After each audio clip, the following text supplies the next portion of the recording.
Hello,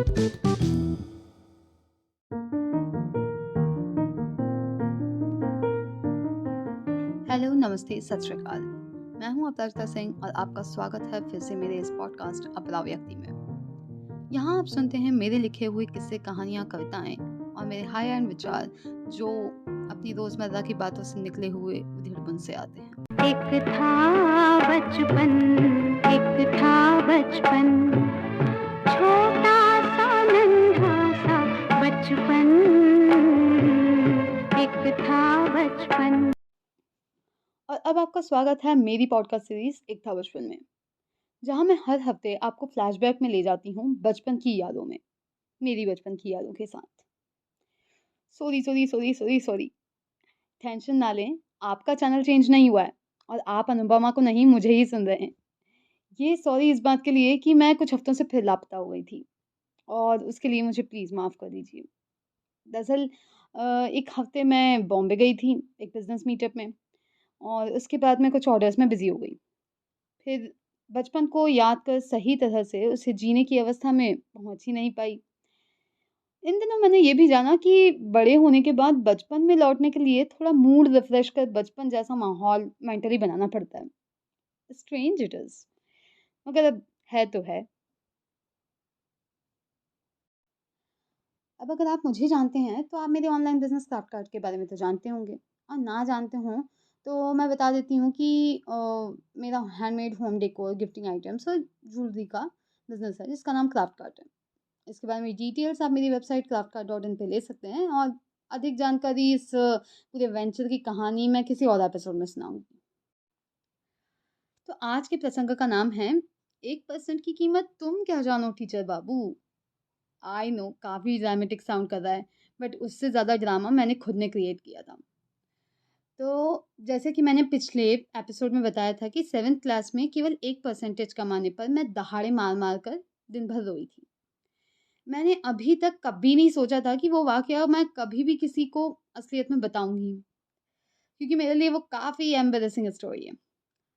मगर बड़े होकर पता चला कि जिन बातों को हम बचपन में बहुत तूल देते थे, वे बातें असलियत में उतना महत्व नहीं रखती हैं।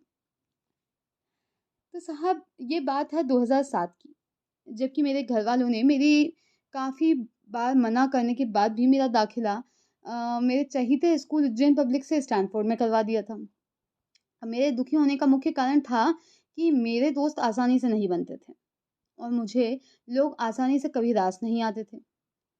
सो शुरुआत से शुरुआत करना काफ़ी कठिन था और कहीं जाकर अपनी जगह बनाने में वक्त लगता है।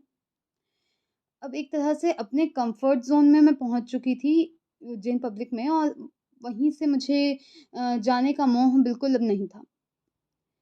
मुझे ऑटो की जगह बस से जाने जैसे कई इंटरेस्टिंग हवाले दिए गए, पर उस पर भी मैंने बहुत तहलका मचाया। सो मेरा कोहराम इतना ही नहीं था कि वहाँ एडमिशन लेने से पहले और एंट्री टेस्ट देने जाते वक्त मैंने प्रिंसिपल सिन्हा सर का 2 घंटे तक इंटरव्यू लिया था।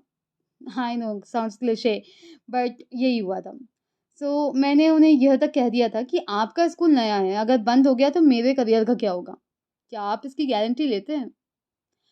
आई नो अपनी उम्र से कहीं ज़्यादा मैच्योर कन्वर्सेशन हो गया था। सर स्तब्ध थे, पर उन्होंने शांति और संभल के साथ मेरी हर उत्सुकता का जवाब दिया और एश्योरेंस दिलाया कि मुझे स्कूल में काफ़ी मज़ा आएगा। खैर, सब पूछ लेने के बाद और जब मेरा कोई पैसा नहीं चला तो थक हार कर मुझे स्टैनफोर्ड में एडमिशन लेना ही पड़ा। उस वक्त एमपी बोर्ड में लैंग्वेज के इतने चोंचले नहीं थे जितने सीबीएसई में हुआ करते थे। ऊपर से हमें था हिंदी से बेइंतहा प्रेम, तो हम अंग्रेजी केवल ज़रूरत इतनी ही पढ़ते थे। अब स्टैनफोर्ड में आते ही बोए जाने लगे अंग्रेजी के बीज। यहाँ तो अंग्रेजी उच्चारण सीखने के लिए भी फोनेटिक्स की क्लासेस लगाई जाती थी। एक थोड़ा ईगो था टॉपर होने का, और दूसरा प्रॉब्लम था नो इट ऑल एटीट्यूड का। लाइफ में आ रहे थे बदलाव और समझ नहीं आ रहा था कि ये कैसा है पढ़ाओ। स्कूल का रूटीन, टीचर्स के तरीके समझते समझते कब साल बीत गया पता ही नहीं पड़ा। जिंदगी में पहली बार एग्जाम्स में कॉन्फिडेंस से ज़्यादा डर लग रहा था और लगता था कि मुझे कुछ भी नहीं पता है। मगर फिर भी इतना तो पता था कि टॉप 5 में तो आ ही जाऊँगी। अब यहाँ मेरा कॉन्फिडेंस नहीं, ओवर कॉन्फिडेंस बोल रहा था। और ये धाराशाही हुआ रिज़ल्ट वाले दिन। ना, ना, ना ऐसा नहीं है कि मैं फ़ेल हो गई, फ़ेल नहीं हुई थी मैं। मेरे आए थे 59%, जीवन में पहली बार और आखिरी बार।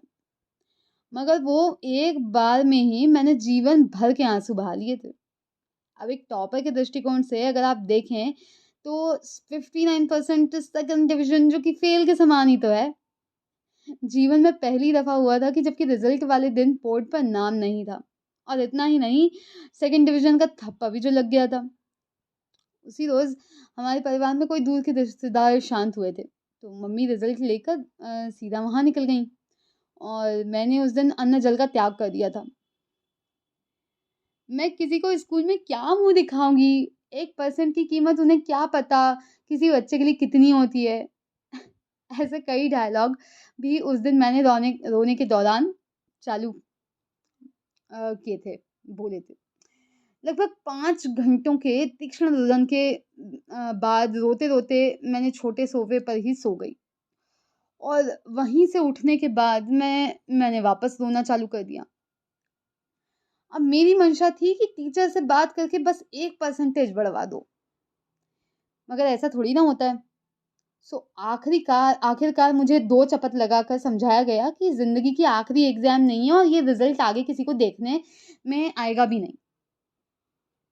मगर उस समय ये बात कहाँ समझ आती थी। कुछ और दिनों तक गम में डूबे रहने के बाद मैंने नक्की कर लिया था कि अगले साल ज़ोर मेहनत करनी है मुझे।